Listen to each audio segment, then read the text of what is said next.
thought I might as well do a little update on the new RC and old RC and the really old RC. With the old, brand new 2 runs now, SC10. I started doing some mods to it. I started putting on the factory team parts. All I did was I took the back bumper off, changed the rear shock tower. It's actually tricky on these because, if you can even see, they got these weird little pins that hold the shock on, and has like a little cut in the shock tower. See a little cut, and it just keeps the flats of that little stud over there in place. So of course, you know, you get metal and plastic when you try to take it off. It's gonna strip. So it started wiggling on me, and I remembered I had that little impact gun. So I just put my little impact gun. You know, that's gonna spin it enough, and that it takes it off differently. So you're not really putting like a lot of torque on it like you would by hand if you use an impact gun. So I used that and took it off like a charm. Didn't screw it up that bad. So I changed the rear tower, put this carbon fiber bracket on, and I said I wasn't was gonna wait till next month, but see that? Put sway bars on it, front and back. It was definitely worth it. Sway bar. I put the these aren't the thickest ones you can put on, but they are the second to the thickest because you get 4 bars total. First bar is kind of like a joke. It's like a toothpick. It's pretty thin, and this thing drives way better now. It doesn't want to loop around. It just tracks good. Then when you're driving, you can turn it fast and just kick out the back ends, and then straighten back out again real easy. When before it just went zoop, swap sides. That's kind of annoying. And the bars too, they kind of stiffen up the suspension, so that's a good thing. I thought the suspension was too stiff. Probably needs stiffer shocks. Not shocks, springs. So with that said, it runs awesome. My only complaints are really, I scratch it up, and a lot of crap gets stuck over here when you're running through grass. So like every run, I really gotta vacuum this thing out and wipe it down, which is kind of annoying, but it happens. So it really gets trapped in here and around here and underneath the little speed control tray. See, it has little rubber grommets on the screws, so it gives it a little play, so it moves around. And now that we got this bar now, you hear that when the wires knock into it. Just put a little piece of foam or something over there so it won't hit on it. What else? These tires, they suck for the street. That's how we're running this thing on. They're getting a little bit better as they're breaking in, but they work for now. I ran it with the body this time, and I think it really improved on its handling. It probably gives it some downforce. The other thing I want to change on this too, I'm never a fan of the steel turnbuckles. I got the titanium ones on there, and that one, excuse me, I just burped. But yeah, I want to get the factory team, the titanium, because this thing needs an alignment too. It's off. Whoever set it up, the wheels aren't very straight and it tracks all over the place. Not a big fan of that. Besides that, it's running good.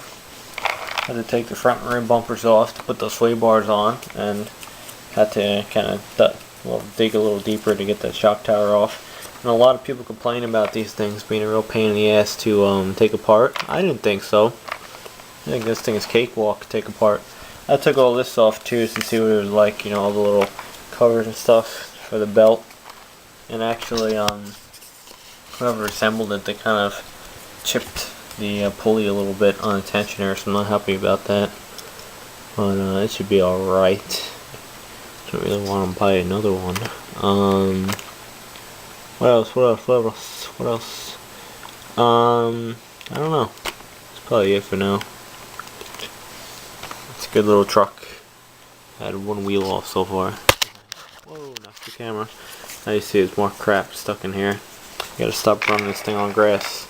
Oh, that's another thing. It has a, what is it, 32 pitch, which is kind of aggressive. That's when you go slow. It makes that sound. It's kind of irritating. Oh, this radio.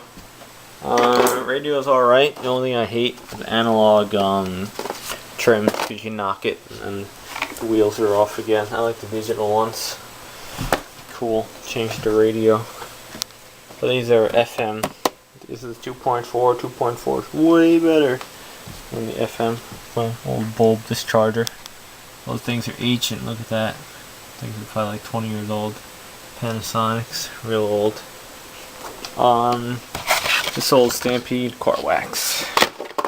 Did some waxing before. I really want to upgrade this gearbox, that new Pro Line box. I can get one of those for like 87 bucks. It's a lot of money, but it'll be worth it. And that it has a aluminum heat sink, so this thing will not be running hot. So. And with my old T3 over here, I have to remake a sway bar for the back, because this is a T4 sway bar and it doesn't quite work. I might have to go to a local hobby shop. I don't know what that's going to be all like, but I can't speak, what the hell. And with the old T4, I'm going to have to go to a hobby shop and remake a sway bar for it. This thing's from a T4, it doesn't quite work very well. I have to get some piano wire and see what I can do with that. Sway bars are awesome, like this one.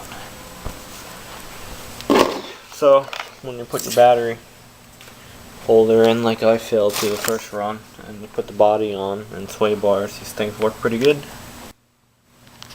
Oh, I forgot to say too, that a lot of people are going, oh, you need LiPo, you need LiPo. I am running these Duratrax 3000s in IMH. And this thing has a pretty long runtime, you know? It runs and runs, and I've been doing high speed back and forth. High speed, wide open.